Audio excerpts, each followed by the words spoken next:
tal, chicos, chicas? De nuevo Jerry. Pues el día de hoy les voy a subir lo que es un apartado para aquellos que están estudiando para ingresar a la universidad. Eh, Hoy que vamos a desarrollar son las macromoléculas. Pues vamos a comenzar con la rama justamente que se encarga del estudio de los seres vivos. En este caso es la biología. La biología es una rama que tiene a su cargo múltiples disciplinas que más adelante vamos a ir desarrollando poco a poco.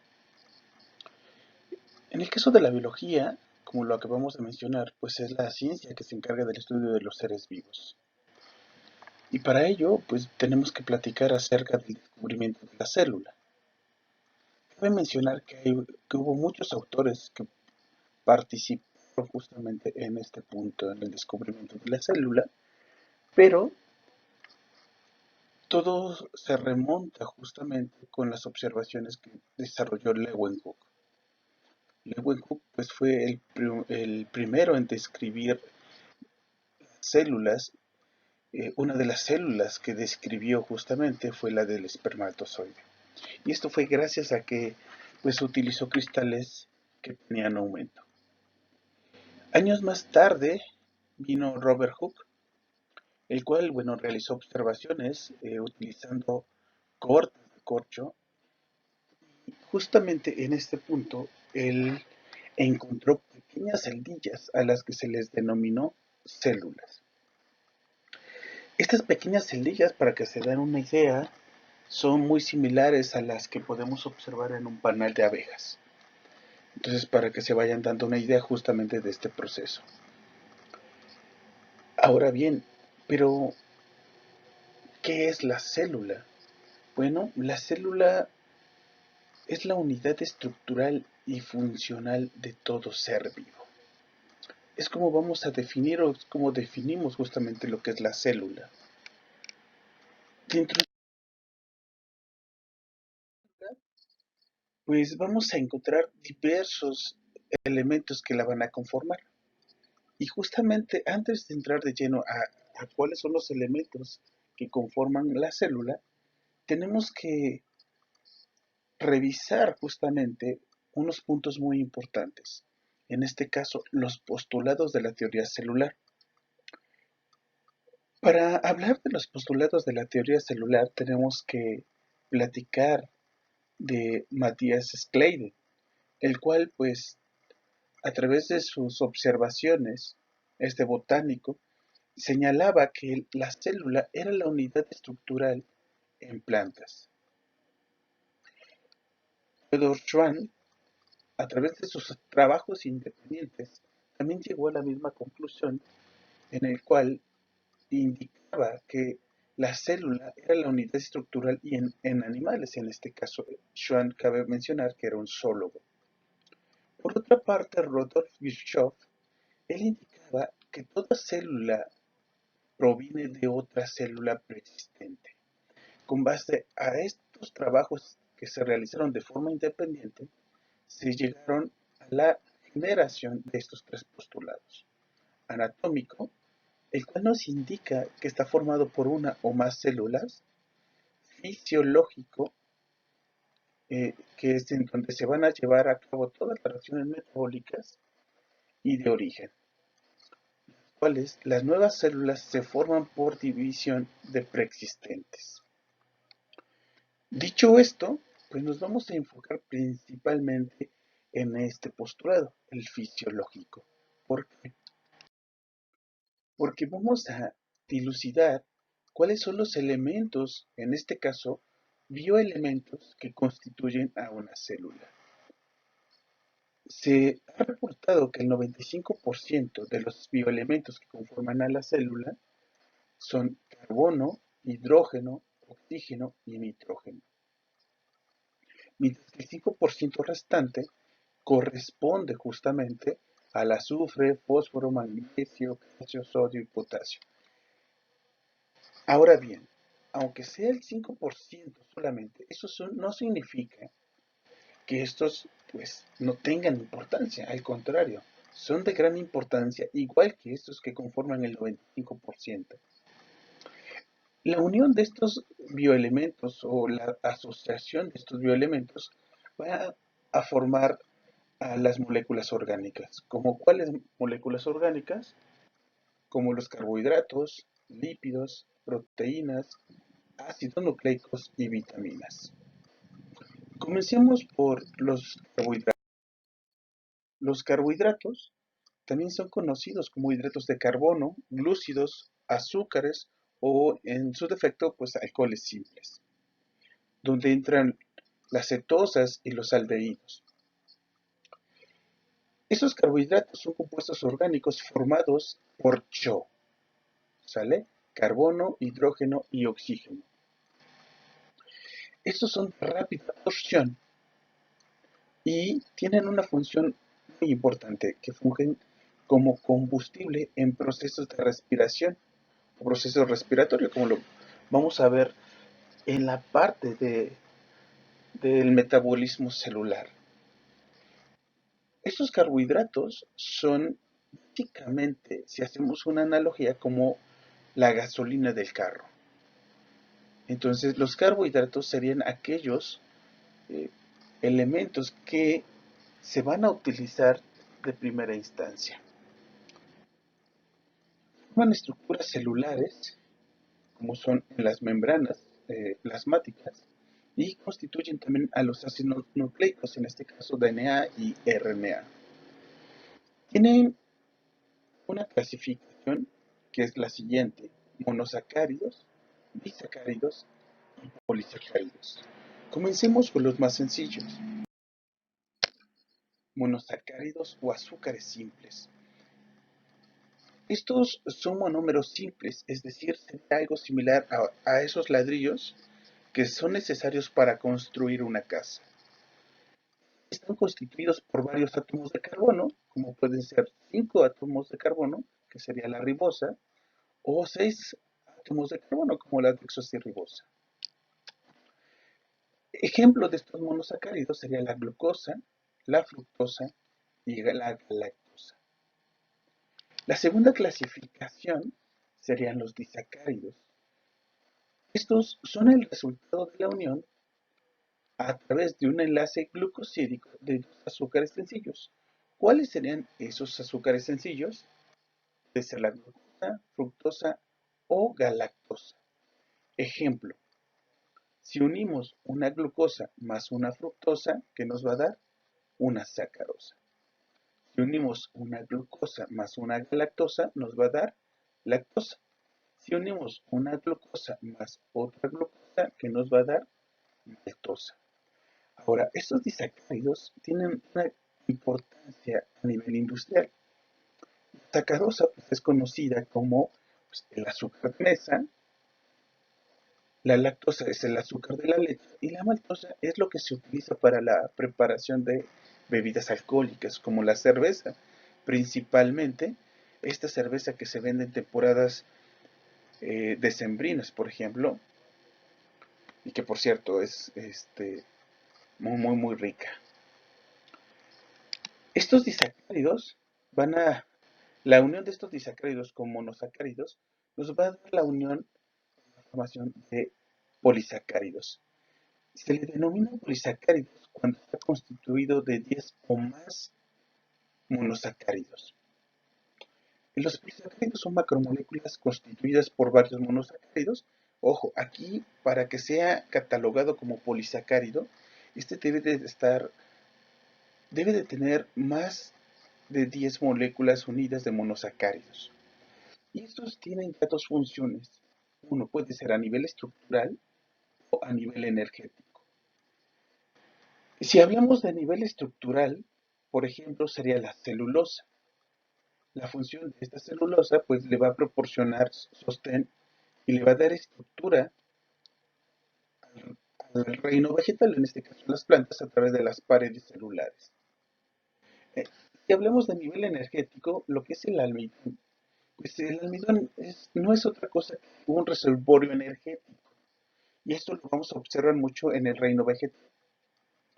En el caso del glucógeno, pues también funge como reservorio energético, esto solamente en células animales.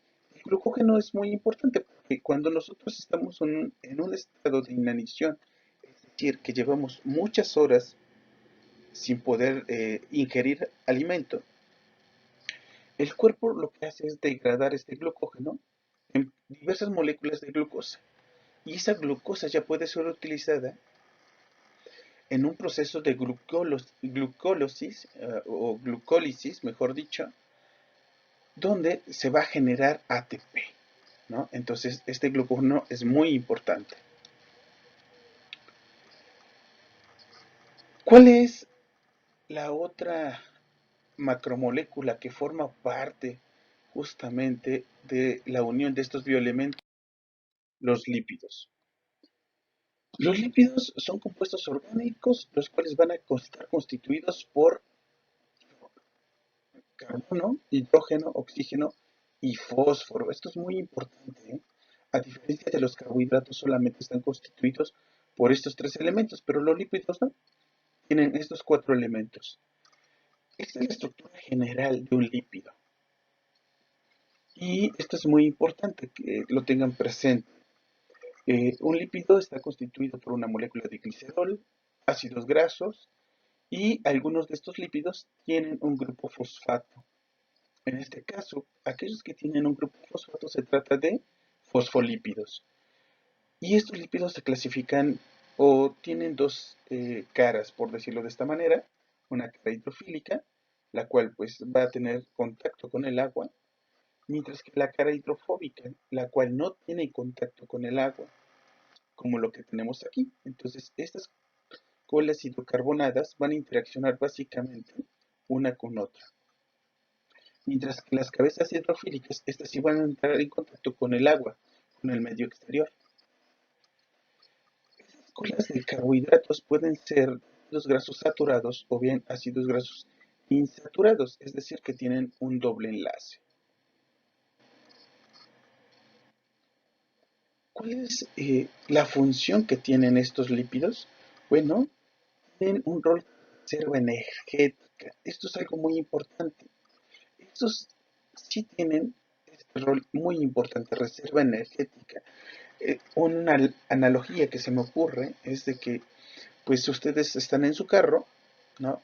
Pasan a la gasolinera, llenan el tanque, pero aparte de llenar el tanque de su carro, llevan pues una garrafa, la cual también la llenan, y esa garrafa vendría siendo como el lípido justamente de nuestro cuerpo, que aunque tengas el tanque lleno, tienes una reserva energética de gasolina. En el momento que se acabe lo que traes en el tanque, puedes hacer uso justamente de esa garrafa. Son aislantes térmicos, esto es algo muy interesante. Cuando dicen que son aislantes térmicos, siempre se va a hacer referencia al sistema nervioso central, hablando exclusivamente de las neuronas, en la parte de la acción que está repleta de mielina, y esto justamente va a permitir que se lleve a cabo el paso de la corriente eléctrica hacia otra neurona, ¿no? Y se lleve este contacto conocido como sinapsis. Otra función que tienen es que protegen estas estructuras y forman parte de la membrana celular, tanto en animales así como en vegetales. Estos lípidos, estos lípidos se clasifican en 6 grupos. Esto es algo muy importante. Lo que vamos a describir ahora solamente es a nivel superficial. Si les interesa que lo toquemos más a fondo, lo podemos hacer. Pero, ojo, esto solamente es a nivel superficial. Eh, la primera clasificación es de grasas, y estas grasas se subdividen en 2 grupos: saturadas. Estas grasas saturadas son lípidos que tienen consistencia sólida, esto hablando de temperatura ambiente. Y estos son aquellos que van a constituir como reserva energética en animales. El otro grupo son las insaturadas. Estos son lípidos que tienen consistencia lípida a temperatura ambiente. Y estos los vamos a conocer como aceites. que normalmente tienen de origen vegetal, ¿sale? Los triglicéridos se componen de glicerol y pueden tener ácidos grasos, son muy similares a la estructura que acabamos de ver. Fosfolípidos, estos sí equivalen a la estructura que acabamos de ver en la diapositiva anterior. Están compuestos por una cabeza hidrofílica, justamente, la cual está constituida por lo que es un grupo fosfato unido a una molécula de glicerol más una cola hidrofóbica. Esta está constituida por cadenas de ácidos grasos, ¿no? Que estos ácidos grasos pueden variar en tamaño de 16 a 28 átomos de carbono en promedio. Estos son componentes importantes de las membranas celulares. Un ejemplo, es la lecitina, que la podemos encontrar en la yema del huevo, y la cefalina, esto en el tejido cerebral. El resto de estos lípidos son los esfingolípidos. Aquí los vamos a encontrar principalmente en el cerebro y en el tejido nervioso, básicamente en el sistema nervioso central. Un ejemplo de estos esfingolípidos pues, son las esfingomielinas, cerebrocitos y gangliósidos. El otro grupo son los esteroides. Aquí vamos a encontrar, por ejemplo, a la progesterona, testosterona, aldosterona, cortisol. Y otra molécula que es muy importante, el colesterol, el cual es el precursor de otros esteroides, por ejemplo, vitamina.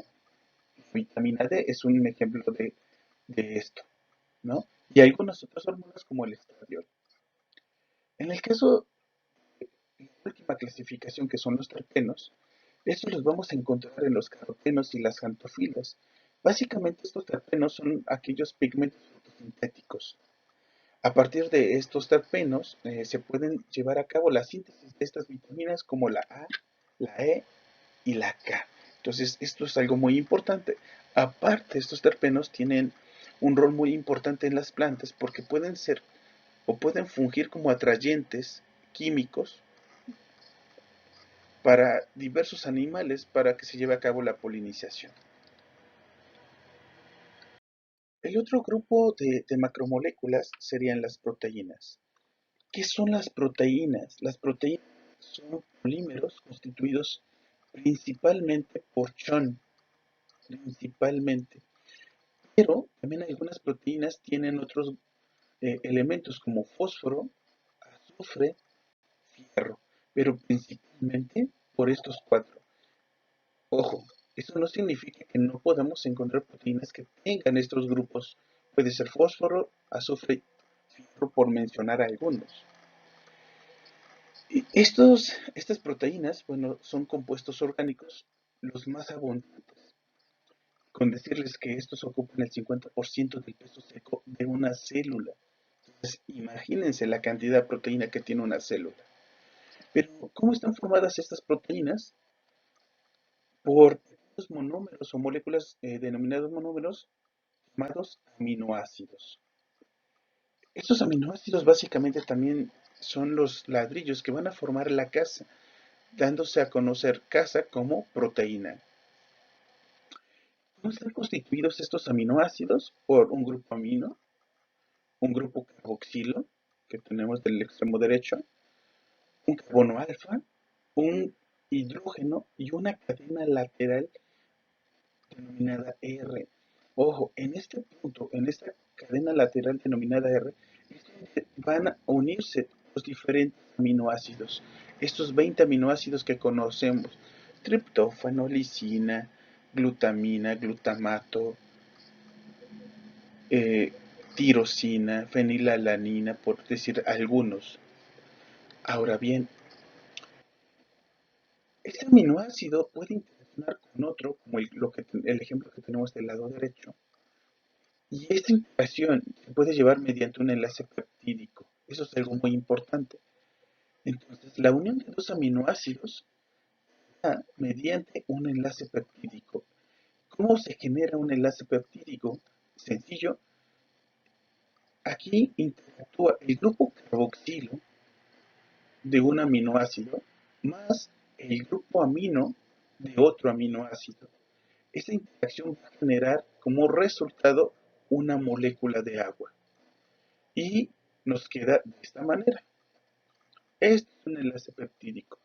Entonces, a través de un enlace peptídico se puede formar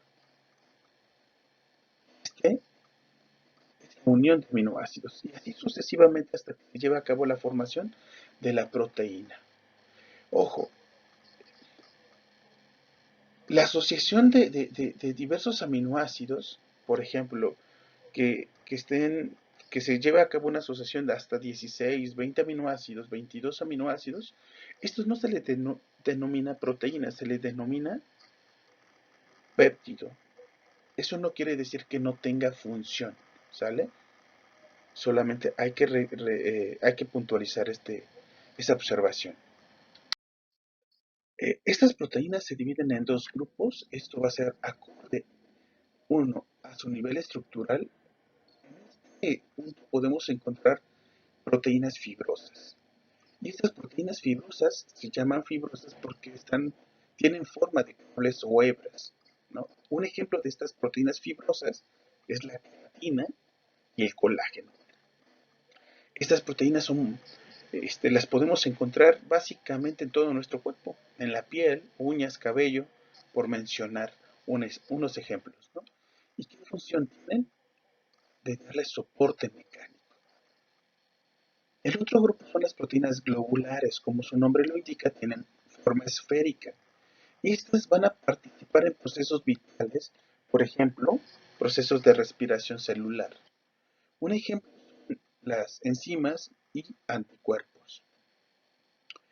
Y la otra clasificación que es por su composición química. Se dividen en dos grupos, simples. Estas proteínas que son simples o que se clasifican como simples, solamente van a estar formadas por aminoácidos. Solamente. Un ejemplo es la albúmina, la podemos encontrar en la clara de huevo, globulinas, que son proteínas de defensa, y otro grupo son las conjugadas. Estas proteínas conjugadas van a estar formadas tanto de aminoácidos, así como un grupo prostético. Ese grupo prostético aquel metal, por ejemplo magnesio, manganeso, puede estar unido con lípidos, azúcares, ácidos nucleicos o bien un grupo fosfato. Entonces, son diferentes justamente esta clasificación. Otro punto muy importante que tenemos que comentar de las proteínas es que estas tienen, o mejor dicho, trabajan bajo condiciones óptimas, es decir, temperatura óptima, pH óptimo.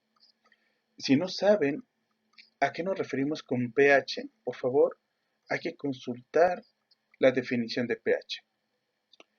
Estas modificaciones, o dicho de otra manera, en el momento que se lleva a cabo una modificación en el ambiente químico o en el ambiente celular donde se encuentra la proteína, esta puede llevar a cabo una pérdida de función, ¿no? Lo cual, bueno, se produce en un desarreglo de la secuencia primaria, es decir, en la secuencia de aminoácidos. Y este desarreglo de la secuencia primaria se le conoce como desnaturalización. Ojo, hay procesos en los cuales que se puede volver a renaturalizar la proteína y puede volver a tener función. Pero muchas veces, una vez que se desnaturaliza una proteína, esta deja de tener función.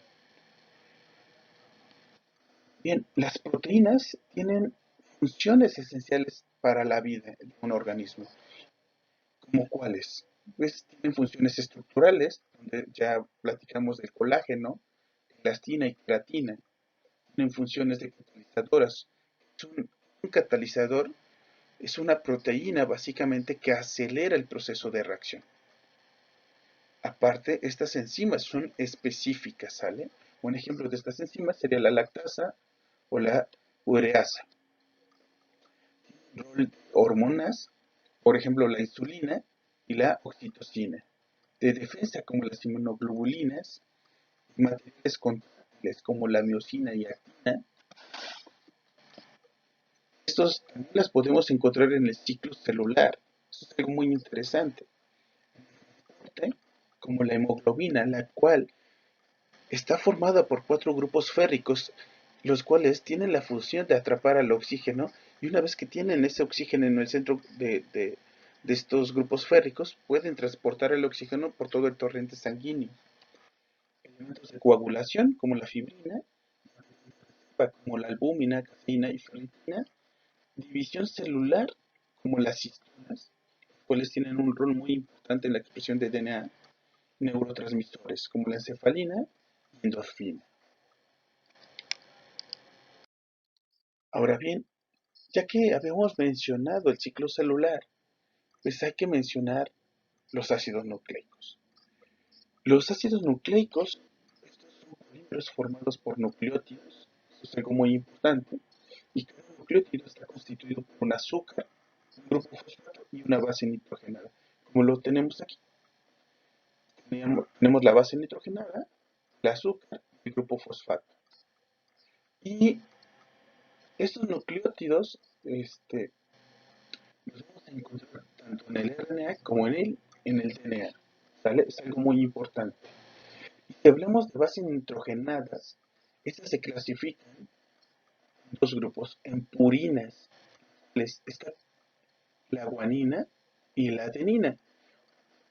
Ustedes no saben distinguir cuáles son las bases nitrogenadas que pertenecen a las purinas, pueden aprenderse lo siguiente. Agua pura.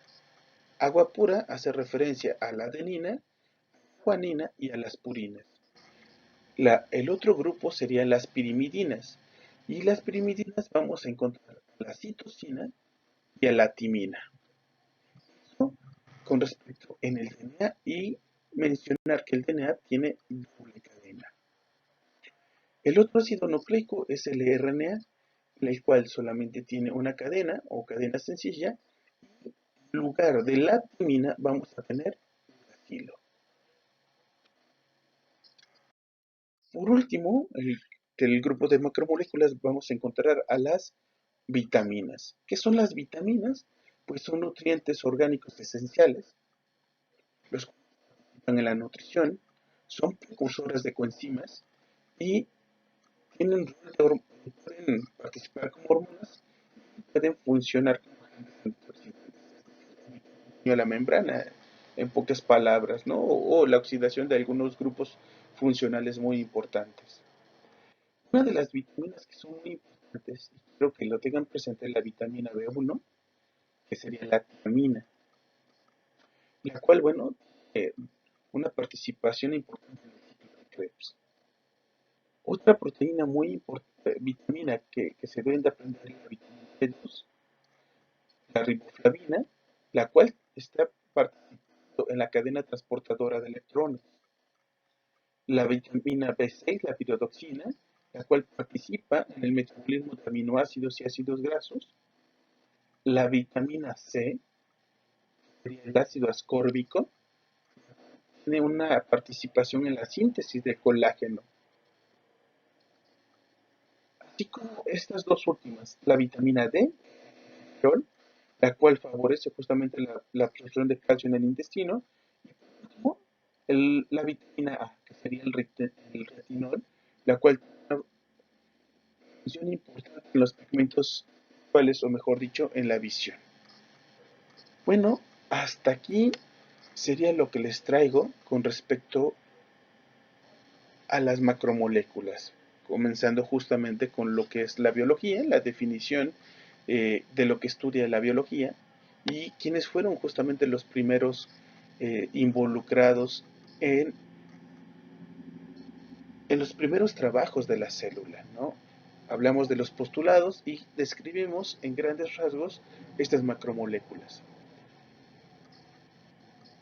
Si tienen alguna duda o quieren platicar sobre algo en específico que no les haya quedado claro, pueden dejarme sus comentarios, pueden escribirme justamente debajo del video,